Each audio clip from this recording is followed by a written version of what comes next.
আজকে বেশ কিছু জাতক জাতিকারা আছেন যাদের জীবনে আপস অ্যান্ড ডাউনের মাত্রাটা প্রচুর প্রচুর আপস অ্যান্ড ডাউনের মাত্রা। চেষ্টা করলেও তারা নিজেকে নিয়ন্ত্রণ করতে পারছেন না।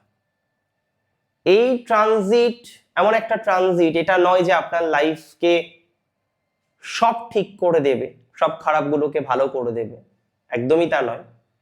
তবে লাইফের বিভিন্ন বিষয়ে এই ট্রানজিট কিন্তু প্রভাব বিস্তার করবে। এই ট্রানজিট যেহেতু সপ্তমে তৈরি হচ্ছে এবং তার যে দৃষ্টি সেটা আপনার দশমে থাকছে, প্রফেশনাল লাইফের ক্ষেত্রে বড়সড় প্রভাব বিস্তার করতে চলেছে। তাহলে এই ট্রানজিট আপনার পরিবর্তন করাগুলোর ক্ষেত্রে নানা রকমের প্রভাব দেবে। কখনো মনে করবেন এখনই করব, কালকেই চাকরি চেঞ্জ করব, কালকেই রিজাইন দেবো, আবার পরের দিন সকালে মনে হবে থাকার কটা দিন।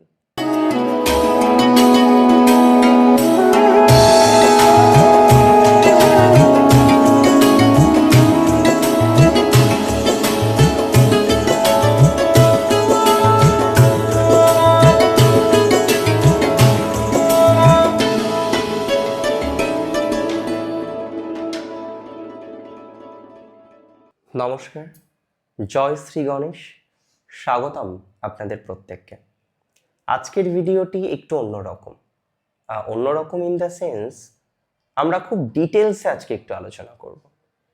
যে কোনো ট্রানজিটের আদ্য অন্তে অনেক রকম বিষয়বস্তু থাকে যেগুলো আমাদের সঠিকভাবে পর্যালোচনা করতে হয়। খুব ভালো করে বুঝলে দেখা যাবে আজকে মিথুন রাশির জাতক জাতিকাদের মঙ্গল সমসপ্তমে যাচ্ছে। ঠিক আছে, মঙ্গল সমসপ্তমে যাচ্ছেন, একাদশপতি সপ্তমে যাচ্ছেন, এগুলো তো ভালো ট্রানজিট, এগুলো তো অনেক বেটার ফলাফল আমাদের জীবনচক্রে আনবে। কিন্তু অনেকগুলো টুইস্ট আছে। দেখুন, মঙ্গল আপনারা জানেন ইম্পালসিভ, অ্যাগ্রেসিভ, তিনি সেনাপতি, সেনাপ্রধান, সতর্ক, মাসেল পাওয়ার মঙ্গল। তাই মঙ্গলের ঘরে রবি সব থেকে নিরাপদ। মঙ্গলের ঘরে গিয়ে শনি নিচস্থ হয়, কারণ শনির মধ্যে ডিসিপ্লিন আছে, ধৈর্য আছে। মঙ্গলের মধ্যে ইম্পালসিভ অ্যাগ্রেসিভনেস অনেক বেশি।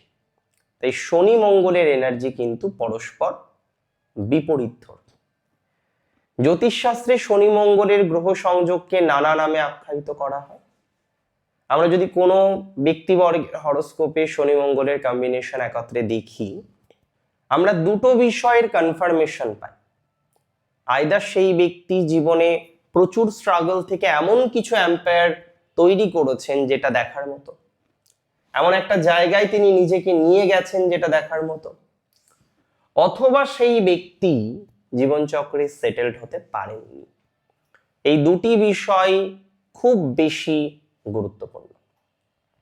একটা কথা কি জানেন, আজকে বেশ কিছু জাতক জাতিকারা আছেন যাদের জীবনে আপস অ্যান্ড ডাউনের মাত্রাটা প্রচুর আপস অ্যান্ড ডাউনের মাত্রা। চেষ্টা করলেও তারা নিজেকে নিয়ন্ত্রণ করতে পারছেন না। এই ট্রানজিট এমন একটা ট্রানজিট, এটা নয় যে আপনার লাইফকে সব ঠিক করে দেবে, সব খারাপগুলোকে ভালো করে দেবে, একদমই তা নয়। তবে লাইফের বিভিন্ন বিষয়ে এই ট্রানজিট কিন্তু প্রভাব বিস্তার করবে।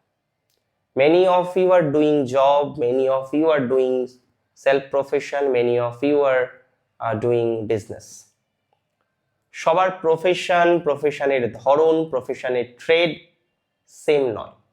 এই ট্রানজিট যেহেতু সপ্তমে তৈরি হচ্ছে এবং তার যে দৃষ্টি সেটা আপনার দশমে থাকছে, প্রফেশনাল লাইফের ক্ষেত্রে বড়সড় প্রভাব বিস্তার করতে চলেছে। আপনার কর্মজীবনের ক্ষেত্রে বড়সড় পরিবর্তনকে কিন্তু আনতে চলেছে এবং আমি 100% শিওর যে আপনারা কিন্তু জীবনচক্রে একটা বড়সড় পরিবর্তন পাবেন কর্মজীবনের রেসপেক্ট। আপনি চাকরি করেন, চাকরির জায়গা পরিবর্তিত হতে চলেছে। অনেকে হয়তো ওয়েট করে আছেন যে না দাদা এবার আর পারছি না, প্লিজ চাকরি চেঞ্জ করার একটা অপশন আসুক।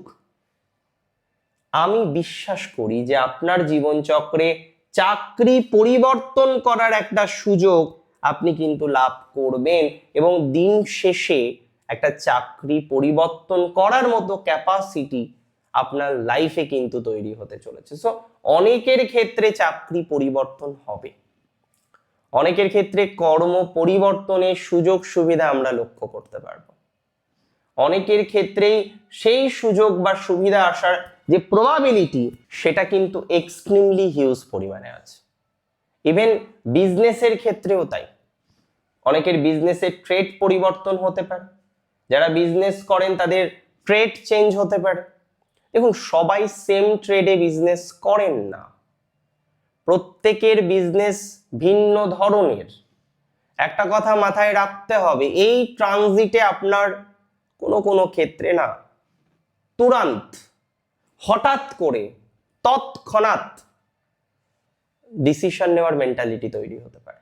আমি যেটা বলছিলাম যে শনি মঙ্গলের মধ্যে একটা কনফ্লিক্ট, বাহ্য জগতে অন্তর্জগতে কনফ্লিক্ট, এনার্জি এক্সচেঞ্জের ক্ষেত্রে কনফ্লিক্ট, ইয়েস নোতে একটা কনফ্লিক্ট, তাড়াহুড়ো আর দেরি করে করার মধ্যে একটা কনফ্লিক্ট, ঠান্ডা গরমের মধ্যে একটা কনফ্লিক্ট, ইয়ং আর বয়স্ক ব্যক্তির মধ্যে একটা কনফ্লিক্ট। তাহলে এই ট্রানজিট আপনার পরিবর্তন করাগুলোর ক্ষেত্রে নানা রকমের প্রভাব দেবে। কখনো মনে করবেন এখনই করব, কালকেই চাকরি চেঞ্জ করব, কালকেই রিজাইন দেবো, আবার পরের দিন সকালে মনে হবে থাকার কটা দিন। কনফ্লিক্ট, এই কারণে ফ্রাস্ট্রেশন বাড়তে পারে। এই জায়গাটাই একমাত্র নেগেটিভ। আর একটা জায়গা আছে, সেটা হলো রাস্তাঘাটে চলার ক্ষেত্রে। তাহলে নাম্বার 1, ফ্রাস্ট্রেশন বৃদ্ধির সম্ভাবনা প্রবল। অনেকের ক্ষেত্রে ফ্রাস্ট্রেশন বাড়তে পারে, অনেকের ক্ষেত্রে বিনা কারণে মন খারাপ হতে পারে, বিনা কারণে একটা নেগেটিভ ভাইবসের মধ্যে থাকতে পারে, কনফ্লিক্ট অতিরিক্ত হওয়ার কারণে কনফিউশনের জায়গা বেশি থাকতে পারে। আপনি বারবার ভাবছেন, কনফিউশন থেকে বেরোবেন, কনফিউশন থেকে বেরিয়ে পজিটিভ কিছু করার চেষ্টা করবেন। আর আমি বলছি, সেই পজিটিভিটির দিকে যাওয়ার ক্ষেত্রে আপনার সাকসেস রেট কিন্তু বৃদ্ধিপ্রাপ্ত হবে, কনফার্ম বৃদ্ধিপ্রাপ্ত হবে। অ্যাচিভমেন্টটাই হবে দেখার মতো। আপনার যে অ্যাচিভমেন্ট না, সেটা দেখার মতো হবে। যারা পারছেন না অ্যাচিভমেন্ট করতে, যারা কোনো না কোনোভাবে একটা নেগেটিভ ভাইবসের মধ্যে রয়েছেন, তাদের ক্ষেত্রে কিন্তু নেগেটিভ ভাইবসের জায়গাটা অনেকটা মিনিমাইজ হতে পারে। তাহলে কনফিউশন থেকে আমরা বেরোবো, নেগেটিভ ভাইবস থেকে আমরা বেরোবো, নেগেটিভ ভাইবসের যন্ত্রণা থেকে আমরা বেরোবো, অ্যান্ড ভালো থাকবো। তবে ধীরে সুস্থে যা করবেন, ধীর গতিতে করবেন, স্থির গতিতে করবেন, তাড়াহুড়ো করবেন না। এই সময় গুরুজনকে মোস্টলি প্রায়োরিটি দিতে হবে, জানেন তো। যত বেশি এই সময়ে গুরুজনকে প্রায়োরিটি দিতে পারবেন, আপনার পজিটিভিটির মাত্রাটা তত বেশি বৃদ্ধিপ্রাপ্ত হবে।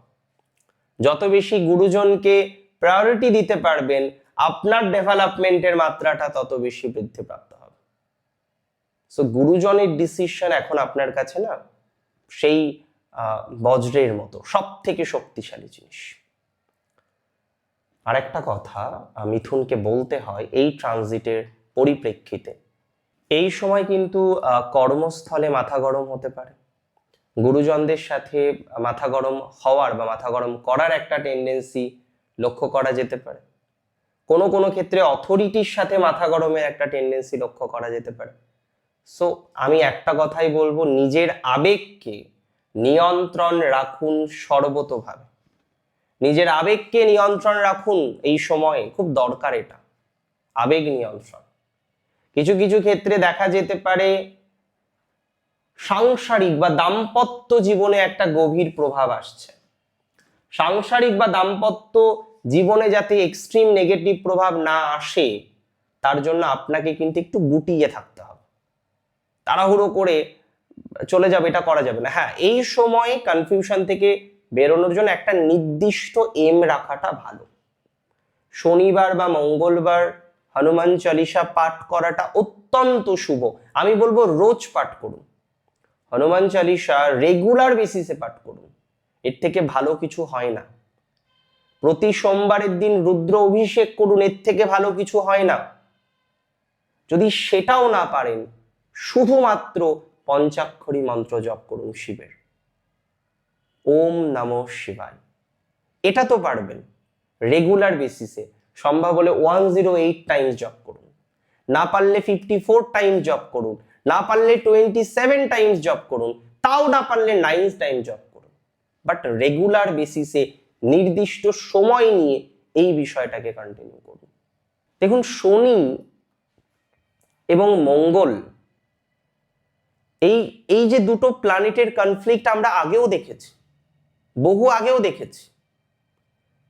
কোনো না কোনোভাবে মাঙ্গলিক যোগ আমরা আলোচনা করি, কোনো না কোনোভাবে যে মাঙ্গলিক যোগের কথা শুনি, সেখানেও এই শনি মঙ্গলের বিশেষ প্রভাব আছে।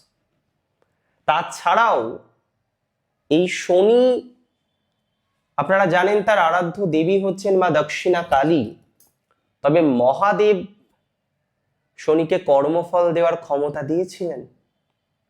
তাহলে মহাদেবের নাম জপ করা, মা দক্ষিণা কালীর পূজা করা, ভগবান শ্রী নৃসিংহদেবের পূজা করা, শনি মঙ্গলের এই যে কনফ্লিক্ট, এই যে যন্ত্রণা, এই যে ডিসিশন, হুটহাট ডিসিশন, হঠাৎ করে মাথা গরম হয়ে গেল, ঝগড়া করে ফেললেন, পরে গিয়ে আপনি রিগ্রেট ফিল করছেন, আপনার বাহ্যিক এবং অন্তর্নিহিত যে সিদ্ধান্তগুলো আপনাকে ঠিক থাকতে দিচ্ছে না, এই জায়গাটাকে পজিটিভ দিশায় নিয়ে যেতে পারে বলে আমি অন্তত পক্ষে মনে করছি। দেখুন, দিন শেষে ভালো থাকতে হবে।